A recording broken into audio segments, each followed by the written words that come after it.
आदरणीय दीदी गुप्ता जी और हमारी इस कार्यक्रम की संचालिका हमारी वैदिक विदुषी बहन शारदा जी, ममता जी, गुप्ता जी और अन्य सभी संचालिकाओं, आप सभी को भारतीय योग संस्थान के 60वें दिवस पर बहुत बहुत शुभकामनाएं हैं।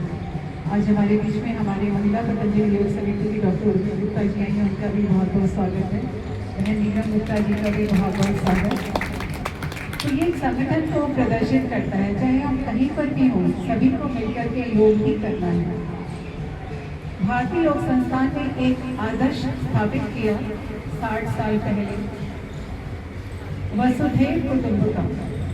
अभी हमने अपने अधिकारियों से भी सुना, पूरी वसुधा हमारा एक परिवार एक बहुत बड़ा आदर्श है। पूरी पृथ्वी को एक परिवार के रूप में समझना का मतलब हम उसमें अपना एकत्व समझते हैं, एक अपनापन मानते हैं। कोई भी हमारी कक्षा में आता है, हम उसका दिल खोल के स्वागत करते हैं, उससे इतने प्यार से लगते हैं कि उससे एक अपनापन झलकता है। वसुधैव कुटुंबकम के साथ साथ एक दूसरा नारा उन्होंने दिया, जियो और जीवन दो, जो आज संसार की बहुत बड़ी आवश्यकता है। आप देख रहे हैं कि अकारण ही युद्ध होते जा रहे हैं। तो इस तरह से जब संसार को हम इस दृष्टि से देखते हैं कि कितना सुंदर नारा हमें हमारे पूर्वज देकर के गए हैं।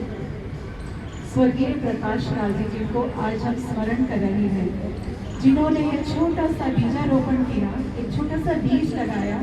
उस समय साधन भी नहीं थी, धन की भी बहुत कमी थी, लोग भी कम थे, कक्षाएं भी छोटी थी, लेकिन वो बीज आज इतना फल करके इतना वट वृक्ष बन गया, इतना बड़ा पेड़ बन गया, उसकी इतनी 4500 शाखाएं हो गई। देश विदेश में आज योग प्राणायाम से सब लोग जुड़ गए। तो ये उनका ही कमाल है, उनकी निष्काम सेवा का, उनके निष्काम कर्मों का ही प्रभाव है, जो हम अपने आसपास बढ़ी हुई शाखाओं में देख रहे हैं। और उन्हीं शाखाओं का सिंचन आप सब लोग मिलकर के कर रहे हैं। मैं जब यहाँ पर आई, इस प्रांगण में मैंने देखा, इस व्यवस्था को मैंने देखा, सब लोग अपनी जगह पर अपनी चप्पल उतार रहे हैं, कुर्सियाँ अपने बिछी हुई हैं, सफ़ेद चद्दर में एक पोशाक जो निर्धारित की गई संचालिका के द्वारा, सबने बड़े नियम से उसका पालन किया। तो ये संगठन की एक शक्ति को बताता है और बताता है कि आपकी संचालिका कितनी सुगढ़ है, जिन्होंने आपको नियम में रहने के लिए प्रेरित किया, और आप कितने अच्छे साधक हैं जिन्होंने उसका आचरण किया। क्योंकि हम सब सुनते तो बहुत कुछ है हमें इस मंच से और अन्य कई मंच से, लेकिन उनसे आचरण में नहीं ला पाते हैं। परंतु हमारे जो प्रकाश लाल जी थे, उन्होंने जो यज्ञ कर्म किया, हमें उस कर्म को, उसको हमें फैलाना है, हमें भी वही काम करना है। और आप सब उसी में जुड़े हुए हैं, आप सब इस बधाई के साधुवाद के पात्र हैं। आपको बहुत बहुत शुभकामनाएं।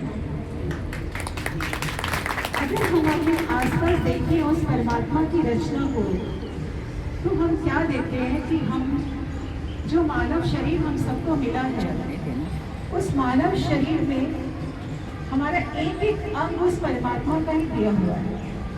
एक एक आप देखिए, यदि माता बड़ी प्यार से भोजन को जब बना लेती है, तो माता क्या चाहती है? माता चाहती है कि मेरे बच्चे उस भोजन को खा लें। भाई, ईश्वर ने सृष्टि का निर्माण हम प्राणी जगत के लिए किया है। जड़ चेतन को उसने इतना सुंदर बनाया कि हम उस प्राणी जगत से इस अपने जीवन का जो अंतिम लक्ष्य है उसको पा जाए। और जब हम इस रचना को देखते हैं, माता ने जब भोजन परोसा तो हाथों ने कहा कि मैं आपको मुख में धारण करवाता। हाथ उठे और उन्होंने मुख में भोजन को धारण कराया। तो हाथ में भोजन अपने पास नहीं रखा, आगे बांट दिया, इसको दिया, मुख को दे दिया। किस भावना से दिया? एकदम नमन की मेरा नहीं है, माँ ने दिया है, मुख के लिए दिया, मैंने मुख में डाल दिया। और मुख ने सोचा मेरे पास आया है, उसने क्या किया? उसने लाल बंदी को दिया, दांतों ने अपना काम किया, चबाया, और चबाने से भोजन का एक तरल पदार्थ बनाया ताकि वो हमारी फूड पाइप में आराम से जा सके। तो मुख में भी क्या? इदम नमः, मेरा नहीं है, मुझे आगे देना है। आप देखिए, ईश्वर की व्यवस्था हमें सिखाती है। उस रचनाकार की रचना को देख करके ज्ञान होता है कि उसकी बनाई हुई एक एक रचना ऐसा ही काम कर रहा है। इदम नमः, क्या पूर्ण कार्य कर रही है। मुख के पश्चात भोजन नली में गया, उदर में गया, लिवर में गया, हर किसी ने आगे आगे आगे लेते हुए हृदय तक पहुंचा दिया, रक्त तक पहुंचा दिया।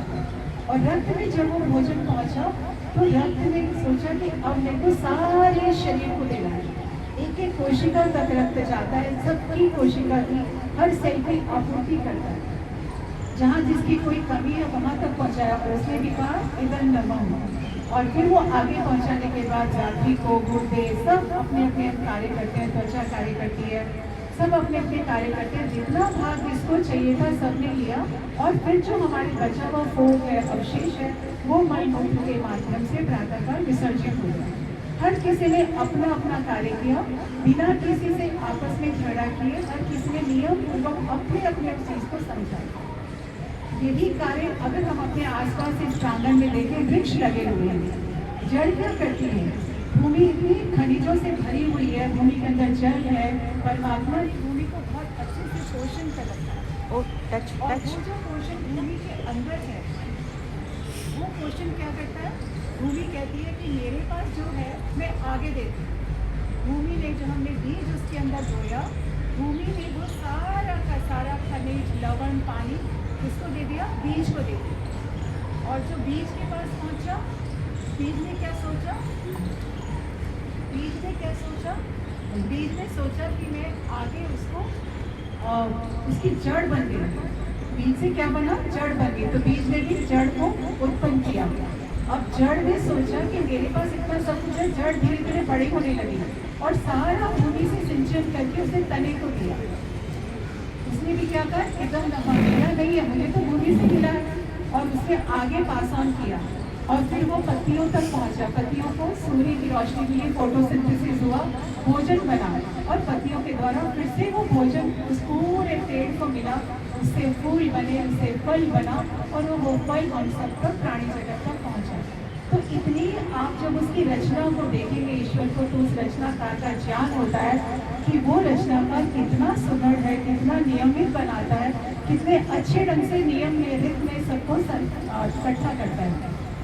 तो हमें हर पल हर क्षण उस परमात्मा की विद्यमानता को कण कण में वो विराजमान है, हम सबके भीतर बाहर है, इसको बहुत अच्छे से समझना है और इसको पक्का करना है। इससे क्या होगा, हम अपने कर्मों में कभी गलती नहीं करते हैं। इसके लिए बड़ी एक कहानी आती है। जब गोस्वामी तुलसीदास जी थे, उनको वैराग्य हो गया और वैराग्य के कारण वो रात्रि को भी निकल सके। जब रात्रि को निकले तो बहुत अंधेरा था, लेकिन वो तो अपने वैराग्य में उनको दिन रात का कुछ समझ नहीं आ रहा था, वो निकल पड़े। जैसे ही निकले तो रास्ते में उनको चोरों की एक टोली मिल गई। अब जैसे ही चोर मिले तो चोर ने सोचा, अरे ये तो रात्रि के समय हमें एक ग्राहक मिल गया।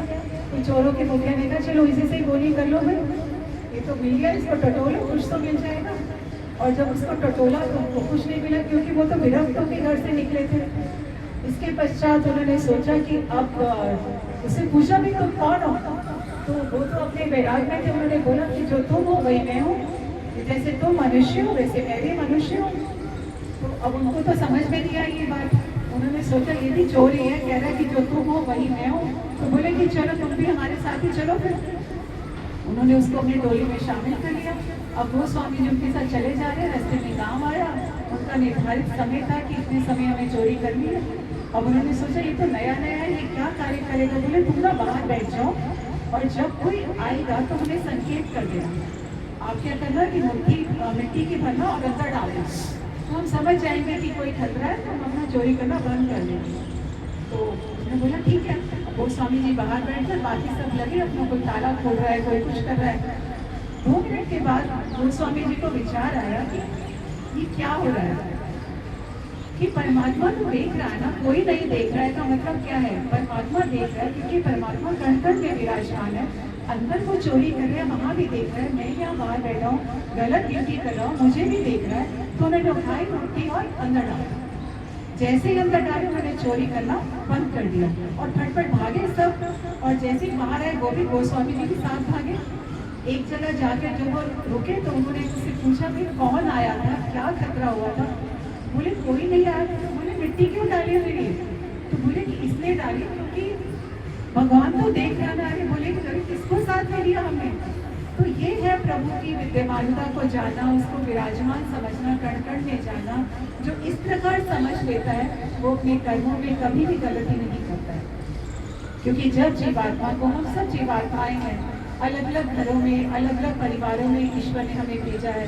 हमारे पूर्व जन्म के कर्मों के अनुसार ही माता पिता वो सेलेक्ट करता है, और जब उसने हमें एक घर दिया है, ऐसा सुंदर शरीर दिया है, तो इसमें हम जो कर्मों के साथ करते हैं अपने संस्कार लेकर के जाएंगे। चाहे हम पुण्य करें चाहे पाप कर्म करें, वो संस्कार हमारे चित्त पर जमा हो रहे हैं, एक एक कण के हो रहे हैं। हम सोचे कि मंदिर में तो आज झूठ नहीं बोलना है, मंदिर से बाहर निकल के बात करेंगे, किसी की चुगली करिए तो थोड़ी बाहर कर लेंगे, सत्संग के बात कर लेंगे। ऐसा विचार करने से परमात्मा हमारे पाप पुण्य दोनों को देख रहा है, ये विचार बार बार करें। और जब आत्मा इस शरीर को छोड़ेगी तो वो चित्त सूक्ष्म शरीर के साथ जो उसका हिस्सा है वो साथ जाएगा। वही चित्त पे पड़े हुए संस्कार हमारा अगला जन्म निर्धारित करेंगे। मनुष्य का जन्म मिला या गाय का जन्म मिला या किसी अन्य पशु पक्षी का जन्म मिला, उसके साथ ही उसकी आयु निर्धारित होगी। 100 वर्ष की होगी, 20-25 साल की होगी, 10-12 साल की होगी, या 1-2 महीने की, या मच्छर जैसे 1 मिनट की होगी, तो किसी को कुछ पता नहीं है। इसीलिए जितना समय जितना बीत गया वो तो भूतकाल हो गया, वो हाथ में नहीं आ सकता है, लेकिन आने वाला समय हमारा हर पल हर क्षण बहुत कीमती है। उसको हम अपना बहुत सतर्क होकर जीवन को जिए। और आपके इस मध्य में हमारी जो शारदा बहन है, वो इतनी विदुषी बहन है, मैं उनको नमन करती हूँ। मैंने उनको अंतर्राष्ट्रीय सम्मेलन में देखा, अपने आर्य जगत में देखा। उनके पास ज्ञान का भंडार है, और आप बहुत ही, क्या कहूँ, बहुत ही भाग्यशाली है कि जो ऐसी विदुषी बहन आपके साथ जुड़ी है, जो प्रतिदिन आपके ऊपर ऐसी वर्षा करती है। तो मैं अपने आप को उसको भाग्यशाली समझी हूँ कि उन्होंने मुझे यहाँ बुलाया और मौका दिया। तो आप सबको पुनः आज भारतीय योग संस्थान के स्थापना दिवस की पुनः बहुत बहुत शुभकामनाएं।